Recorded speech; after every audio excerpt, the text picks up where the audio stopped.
Une question inspirée par le concours d'admission 2024 de l'École polytechnique de Paris. Dans l'exercice est sur l'analyse d'une série, donc d'une fonction définie par une série.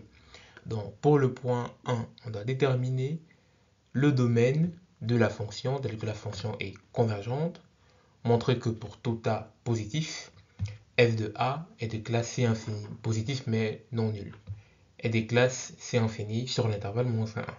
Pour le point 3, on doit déterminer l'ensemble E1 des valeurs de A telles que FA est continu à gauche en 1. On doit également montrer que pour A différent de l'ensemble E1 qu'on aura déterminé, la limite à gauche de f de x en fait tend vers plus l'infini. Et ensuite, on doit déterminer l'ensemble E-1 des valeurs de A telles que f de A est continu à droite en 1, l'ensemble E'-1 des valeurs de A telles que f de A est dérivable en -1 et ensuite calculer f de 1 et calculer f de -1 et f'-1. Donc ici on te dit admettons que f de 1 vaut ça. Donc calcule f de -1. Ok, c'est parti. Pour le point 1, là j'ai ma série et ma série est convergente. Donc je dois déterminer le domaine tel que ma série est convergente. Petit rappel. Petite interruption avant de continuer. Je viens tout récemment de lancer une plateforme qui va aider des étudiants, des élèves à retrouver un professeur particulier sur base de leurs problèmes spécifiques. Donc comment ça marche? Tu te rends sur le site web, tu inscris ton problème sous forme d'un prompt, tu peux dire j'aimerais un professeur qui va m'aider à déterminer le domaine de convergence d'une série. Tu poses des contraintes, j'aimerais qu'il parle le français, tu imposes un tarif, tu imposes le lieu et tu trouves directement le professeur. Donc n'hésite pas de t'inscrire comme prof ou alors d'aller sur le site web de le visiter. C'était Djibril, salut.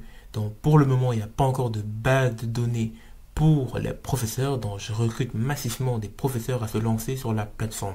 Donc si tu es à l'université, disons en première, deuxième, troisième année, ou alors même en école de préparation, n'hésite pas d'aller sur la plateforme pour t'inscrire. Allez, ciao.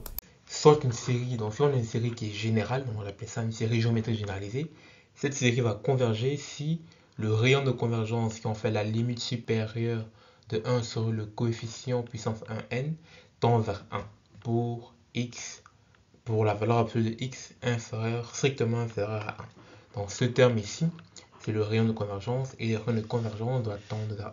Ça veut dire qu'en fait, à chaque fois que tu fais ta somme va converger vers un seul point. Faire le rayon de convergence doit tendre vers 1. Ok, c'est une contraction en quelque sorte.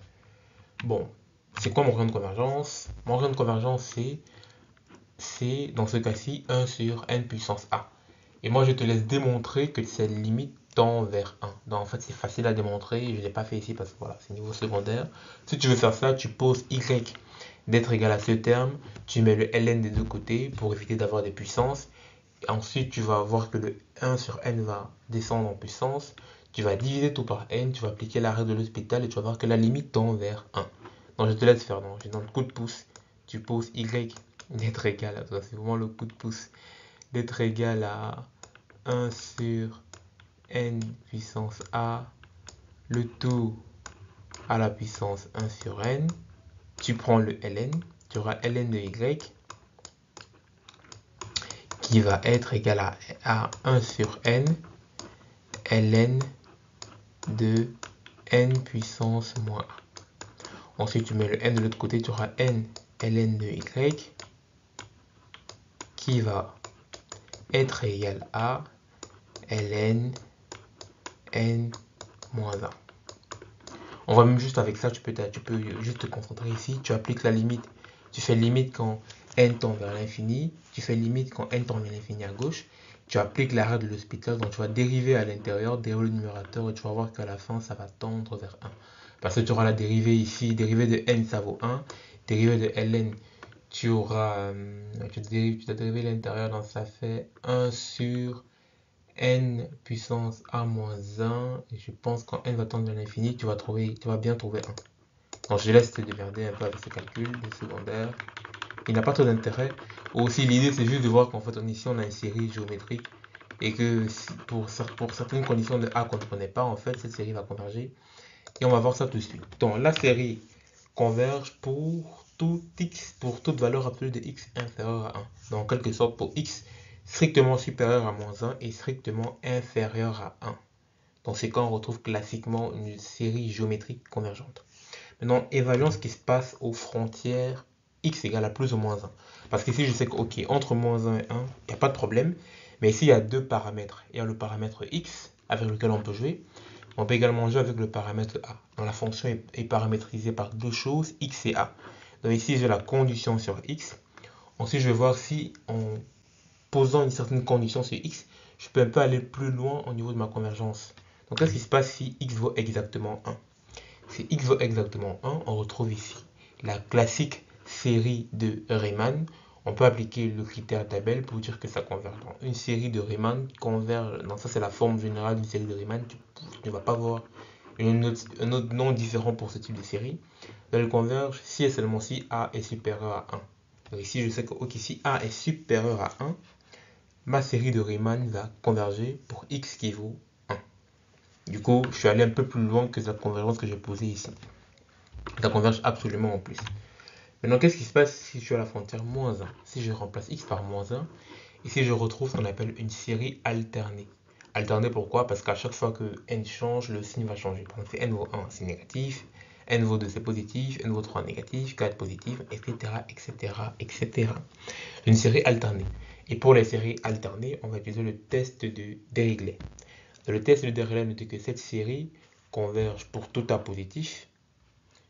Maintenant, si pour tout A positif, ça va toujours converger. Maintenant, si A est supérieur également à 1, donc je pars encore plus loin. Et, ok, A n'est pas que supérieur à 0, mais également supérieur à 1. Elle va converger absolument. Maintenant, si A est entre 0, donc plus grand que 0 d'office, on doit l'avoir, et plus petit ou égal à 1, elle converge conditionnellement. Donc conditionnellement, en fait, ça veut dire qu'elle converge juste, mais elle ne converge pas absolument. Et du coup, plus petit ou égal à 0, elle ne converge pas. Ça, on est OK. Donc, on va tout regrouper ensemble. On a vu que si je prends A inférieur à 0, les deux cas qui sont ici ne marchent plus. Du coup, il n'y a que celle-ci qui est vraie. Il n'y a que ma condition de convergence faible que j'ai posée au début qui était vraie. Donc, si A est inférieur à 0, les cas sur les frontières, ça ne marche pas. Du coup, je converge entre moins 1 et 1. Maintenant, si A est entre 0 et 1, je peux converger ici vers la convergence simple. Ici, on doit juste avoir une convergence, pas forcément une convergence absolue. Et tu vas voir que la convergence absolue, pour converger absolument, tu dois tout le temps converger jusqu'au bornes de ton domaine. Et ça se voit en fait, c'est le point. C'est dans le deuxième point, je converge conditionnellement, donc je peux atteindre le point moins 1, mais je ne peux pas atteindre 1, parce que pour avoir 1, je dois être strictement supérieur à 1. Et maintenant, pour arriver à 1, je dois avoir A qui est strictement supérieur à 1.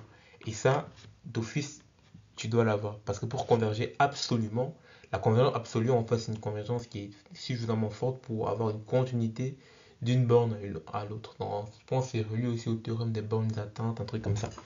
Donc, ça, c'était pour le point 1. Assez simple en réalité. Pour le point 2, j'ai reformulé la question. Je devais démontrer que la série était de classe C infinie. Et être de classe C infinie, c'est en fait avoir une régularité sur un intervalle. C'est-à-dire qu'être régulier sur moins 1 et 1 pour A positif. Donc il y a deux façons de démontrer. Moi j'ai démontré ça en fait par une voie directe. Donc une série entière est de classe C infinie si à l'intérieur de son intervalle de confiance, si elle converge à l'intérieur de son domaine. Bon, je reformule. Une série est de classe C infinie si elle converge si fort. Donc si tu as une série qui converge dans son domaine qui est défini là, elle est de classe C infinie. En d'autres sortes, plus que le terme de convergence valait 1 pour ces conditions-ci, donc avec ces conditions-ci, j'avais bien évidemment la convergence entre moins 1 et 1, alors d'office, elle est de classe C infinie. Ça, c'est pas la manière la plus rigoureuse de démontrer, c'est pas vraiment une démonstration, mais c'est peut-être un rappel. Alors l'autre façon que je vais pas faire ici, mais que tu peux faire, c'est en fait de démontrer que la dérivée converge, donc la dérivée à chaque étape converge. Dans la dérivée première, seconde, troisième, etc. converge. Mais tu n'as pas, parce que c'est infini, veut dire que tu dérives n fois, ou alors que tu es régulier. Mais tu n'as pas besoin de dériver plusieurs fois pour démontrer que ça converge.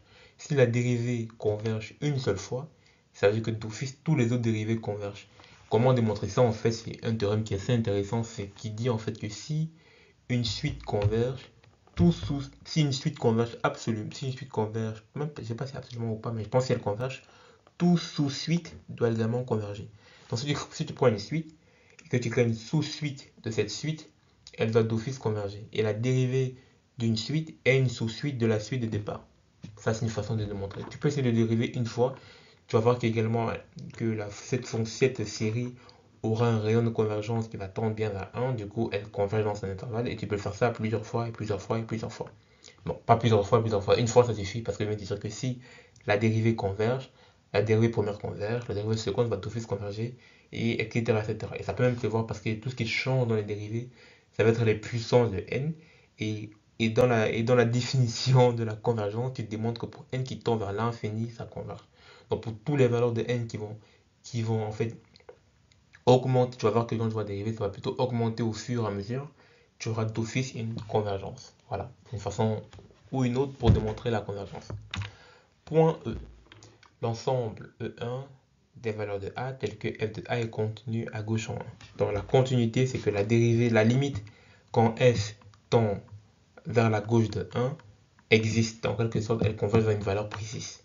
Donc si je remplace x par moins 1, parce qu'on fait ça la dérivée, je dois démontrer que cette valeur existe. Donc pour si elle existe, alors elle va valoir f de moins 1.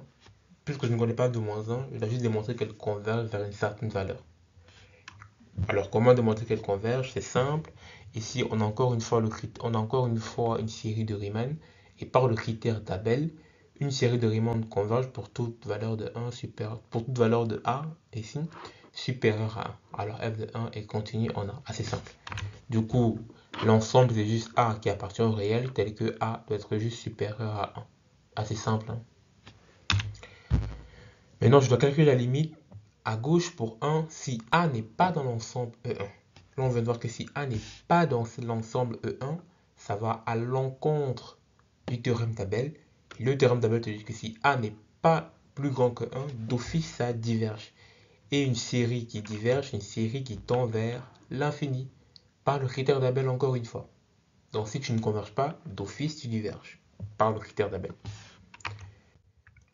Point 5. On va faire la même chose maintenant à droite pour moins 1. Encore une fois, moins 1, j'ai une série alternée. Donc si je remplace x par moins 1, série alternée. Et pour une série alternée converge, il faudra que a soit juste supérieur à 0. Encore une fois, l'ensemble c'est a réel, a plus grand que 0. Assez simple. Tu repasses x par moins 1, tu tombes sur la série alternée.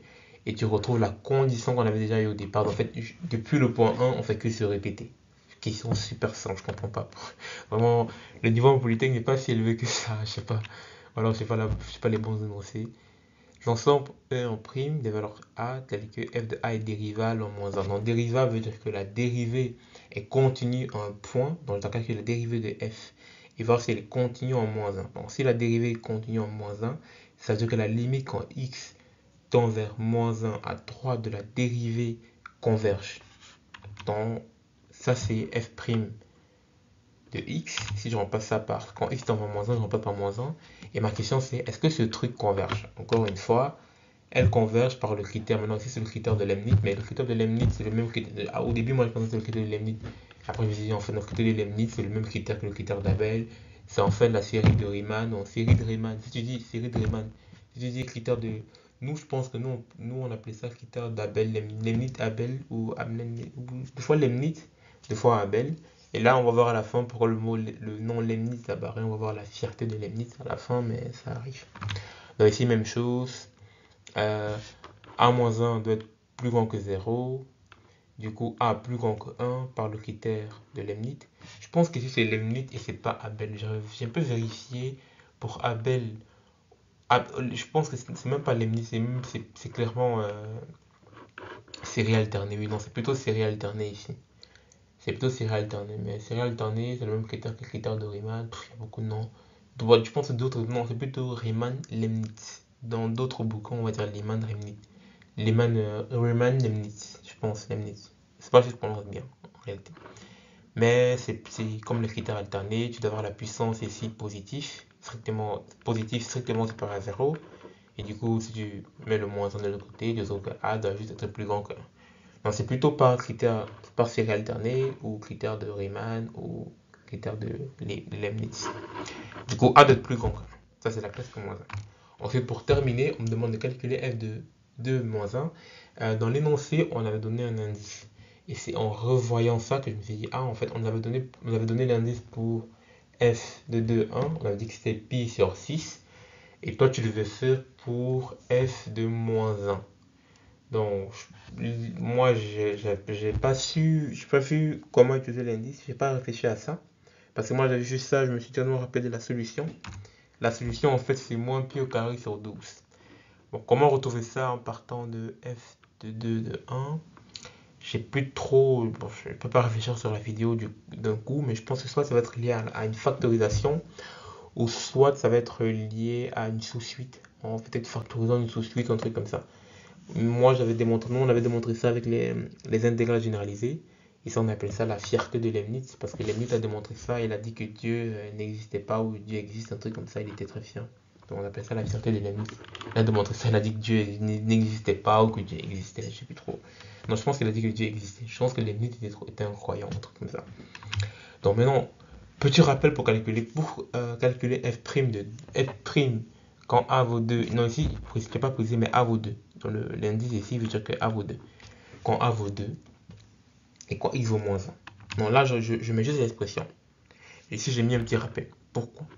Parce que si je regarde le développement, ça c'est le développement de Taylor, de ln de 1 plus x, parce que le développement de Taylor de ln de x n'existait pas, il n'y a que le développement de ln de 1 plus x. Quand je regarde ce développement, j'ai plus ou moins la même chose. J'ai la somme de 1 à l'infini, ok, check. J'ai n au dénominateur, check. J'ai x, mais si je n'ai pas de x, donc je veux dire que x vaut 1 par exemple, check. X vaut 1, donc j'ai ln de 2, check. Mais ici j'ai n plus 1. Pourtant ici j'ai n moins 1. Que faire? Là j'ai n plus 1, là j'ai n moins 1. Je suis bloqué. Je ne sais pas avancer. Mais miraculeusement, j'ai pensé à une idée de génie. Et c'est là que je me suis dit, je suis un good. Si je rajoutais moins 1 au carré, parce que moins 1 au carré, ça fait 1. Multiplier tout par 1 ne change rien. Multiplication d'une même base, qu'est-ce qu'on fait? On additionne les puissances. n-1 plus 2, ça fait n plus 1. Et je retrouve exactement la même expression. Et cette somme, c'est tout simplement le développement de Taylor quand x vaut exactement 1. Et quand x vaut exactement 1, je retrouve ln de 2. Belle démonstration. Donc franchement, ça, c'était parfois code de génie pour ajouter 1 à une série. C'est pas ouf, mais bon. Moi, j'étais plutôt content parce que j'étais bloqué ici. Parce que moi, j'ai vu ça, je me suis dit, ça ressemble à la série de ln. Du coup, j'ai mis ln, j'ai dit, attends, non. Au début, j'ai juste claqué la réponse. J'ai dit, ok, ln de 2. Après, j'ai bien regardé, je me dis, non, c'est n-1. Là, c'est n plus 1. Que faire? Je dis, en fait, on peut rajouter le plus 2. Ça change rien. Voilà. C'était tout pour cette vidéo. Au passage, n'hésite pas si tu es un étudiant ou qui veut donner des cours particuliers, ou alors si tu es un élève qui veut donner des cours particuliers, tu peux t'inscrire sur ma chaîne YouTube pour donner des cours particuliers. Donc c'était un petit stop entre temps. Peut-être je vais mettre encore un autre stop dans la vidéo pour rappeler aux gens. C'était Djibril. Salut, ciao!